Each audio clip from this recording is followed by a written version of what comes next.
Low monthly down payment dito sa Santol, Tansa, Cavite na may lot area na 44 square meter at may napakalaking floor area na 58 square meter. So ano pa hinihintay natin?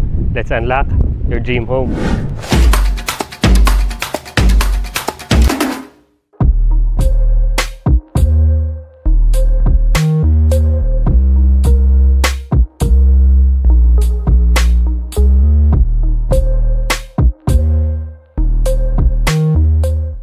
My name is Justin Spalembergo and welcome to another home tour. So today, sobrang excited ako ipakita sa inyo itong napakagandang townhouse na to dito sa Santol, Tansa, Cavite. So ang lapit niya lang sa SM Tansa, napakalapit niya rin sa Robinson General Trias. Tsaka ito na yung pinakamalapit namin na property na from Manila dito sa Tansa, Cavite. So ito nga po yun, yung ating 44 square meter na lot area at 58 square meter po siya na floor area. Yan. Ito po yung ating inner unit at ito naman yung ating end unit. So bago natin start yung tour natin dito, kung bago ka sa akin channel, please like, share this video, and subscribe to my channel. We're also on other social media like Facebook, Instagram, at TikTok. Start na natin yung tour. So ito nga po, mamaya papakita ko sa inyo itong ating pinaka-model unit para may idea kayo kung ano yung itsura niya pag may mga gamit at saka pag ano na siya. Bare finish po kasi siya upon turnover. So ito po, papakita ko muna sa inyo yung actual turnover natin. So ito yung typical natin na 44 square meter na lot area. So napansin nyo naman, meron tayong space para sa parking ng kotse. At ang maganda dito, ano na siya, medyo partially covered na siya. So hindi masyadong mababasa yung kotse mo at hindi siya masyadong mabibilad. So sinukat ko to, kasyang-kasya dito ang isang sedan. Yung property line mo mula dito, yan, hanggang dito po yan sa sementadong part ng bahay na yan. So yan, kasyang-kasya dito ang sedan, maliliit na kotse, mga pikanto, kasyang-kasya po yan dito. So ito nga, pansin nyo rin yung facade natin. Nakita nyo naman kanina, diba, napaka-modern at contemporary ng design. Tuloy na tayo sa loob. So this will be the actual turnover for the unit. So sa bukana pa lang mapapansin na natin yung pintuan natin, flush metal door siya. Gawa siya sa bakal. So matibay siya. Yung mga materials na ginamit dito is napakaganda. Ang hamba natin, ganun din siya. Gawa rin siya sa bakal. So tuloy po tayo sa loob. So this will be your living space as well as the dining and the kitchen area. So napansin niyo naman yung place natin. Napansin niyo, diba, ano siya, bare siya, wala siyang pintura. So nasa sa inyo na po kung anong gustong kulay yung ilagay nyo dito, yung theme na gusto nyo. So, perfect na perfect to kung gusto mo yung ma-customize yung bahay na gusto mo. So, this will be the living space. Yung mga bintana pala natin dito is metal encasement po siya or ganun yung pag-open niya. Ang ganda rin nung height ng ceiling natin. May metal deck na tayo. Napansin nyo yung mga ganyan po na bakal. Metal deck po yan dahil buhos nga po ito. So, pansinin naman natin yung ating staircase. So, sa staircase natin, ang frame niya po is gawa siya sa bakal at ang mga step niya is buhos po siya na semento. So, ayan po, yung first 3 step natin, buhos po siya. So, maganda to. Pwede mo nga gawing i-close to, lagyan mo na lang storage area sa ilalim na to. O pwede nyo retain yung ganitong itsura niya, yung mga minimalistic design, di ba? Ang ganda niya tingnan, pipinturahan na lang siya. Pwede mo lagyan ng mga tiles sa lang or vinyl. So, punta muna tayo dito sa ating likod bago ko pakita sa inyo tong toilet and bath. So, itong pinaka-service area natin. So, nasa sa inyo na to kung gusto nyong i-extend yung bahay ninyo from papunta dito sa area na to. Yan, kung inner unit ka, ito po siya. Or pwede nyo nga extend, gibayin nyo na lang itong part ng area na to. Yung pinaka-kitchen nyo, pwede nyo ilipat dito. Siyempre, para mas malaking tignan, di ba, yung pinaka-side ng ating kitchen. So, dito nga po, pwede nyo rin ma-extend to.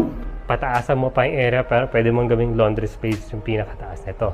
So, yun, yung mga idea na pwede mong gawin dito. So, ito nga po yung kitchen natin. Bare finish lang po siya at naka-stainless steel na tayo na sink. Siyempre, may faucet din siya.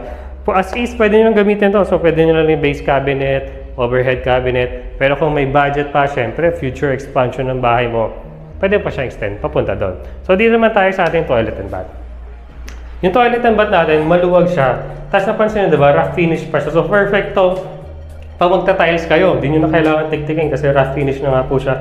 So, ang kulang na lang po dito yung toilet natin as well as the wall hang lavatory. So, ilalagay nila upon turnover. Pero wala po siyang tiles sa upon turnover. So, maganda nyon, syempre, mako-customize mo rin siya nung mga gusto mong gawin. So, ang magiging pintuan natin dito is PVC. Yan, yung hamba natin as well sa pintuan, PVC po yan. So, akyat naman tayo sa taas, papakita ko sa inyo kung gaano kalaki yung second floor.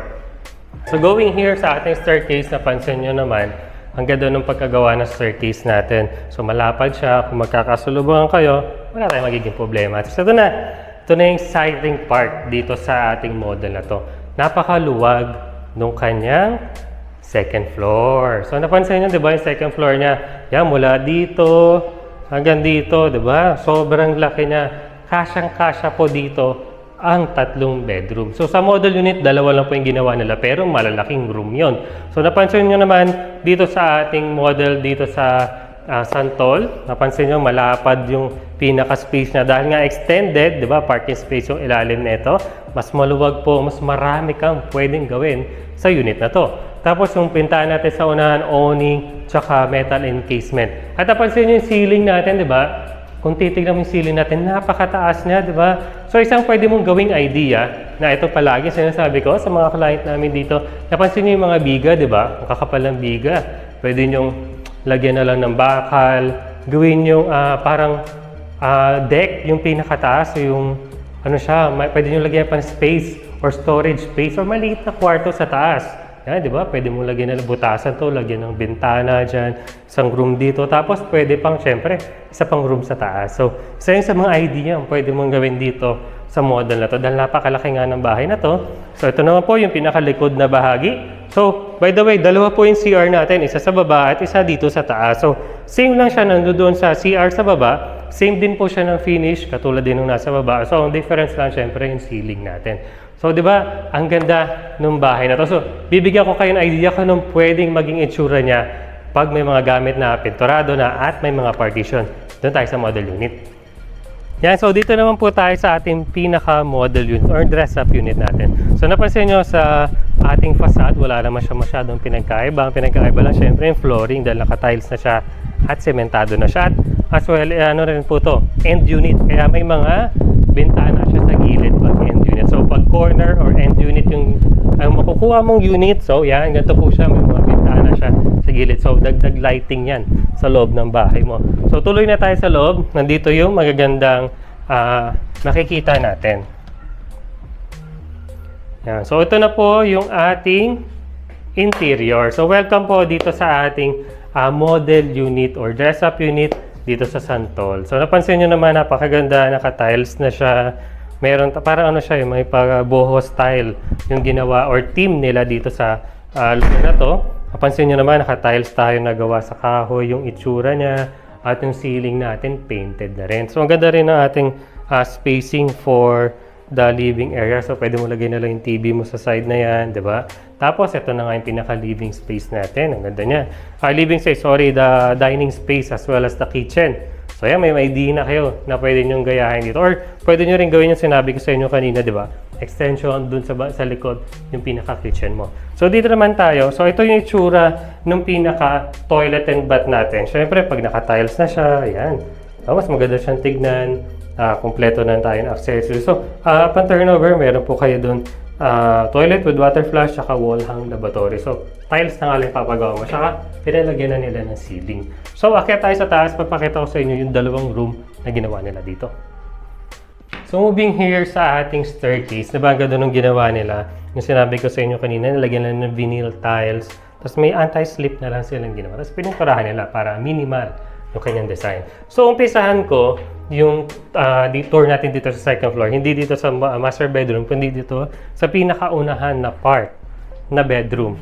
Ito yung pinakaunahan, ito yung nasa baba ng ating parking space. So, di ba napansin nyo, ang luwag na itong room na to. Pwedeng dalawang chikiting mo, pares babae, di ba? Pares lalaki. Pwede itong space na to. Or pwede rin, syempre, kung gusto mong 3 bedrooms, hindi pwede yung 2, pwede to. So, yan, dito rin, mapapansin nyo, sa room na to, meron silang floor to ceiling na cabinet. So, napakalaki ng space niya, di ba? So, nakapaglagay pa sila ng ganitong cabinet sa area na to. So, punta naman tayo dun sa ating master bedroom. So, by the way, yung ginamit nila na partition dito is Hardiflex or fiber cement board. So, ito na po yung ating master bedroom. So, di ba, napansin nyo, dito rin naman yung CR natin sa side na to. At mayroon din silang nilagay na cabinet na floor to ceiling. So, di ba? Ang ganda niya. Ang ganda ng design. Tapos yung pinaka-flooring natin dito is vinyl tiles na lang yung ginamit nila para syempre comfy siya tignan or inviting. So dito naman tayo sa ating toilet and bath para sa second floor. Almost the same lang din siya nung ginawa doon sa toilet and bath sa baba. Yun din siya, white tiles, ceramic tiles, tapos yung ating pinaka-accessory. So doon naman tayo sa part na gusto mong malaman. Magkano po ba sir ang price nitong townhouse na to? So baba tayo, papakita ko sa inyo yung price. Yan, punta na tayo sa part na gusto mong malaman. Sir Jesse, magkano po ba itong townhouse na to? No? Townhouse Model 58. So ito po yung price natin. Ito pong sasabihin kong price is for the inner unit po na 58 square meter na floor area at lot area na 44 square meter. So flash ko na lang po dito sa side na to yung pinaka-price niya.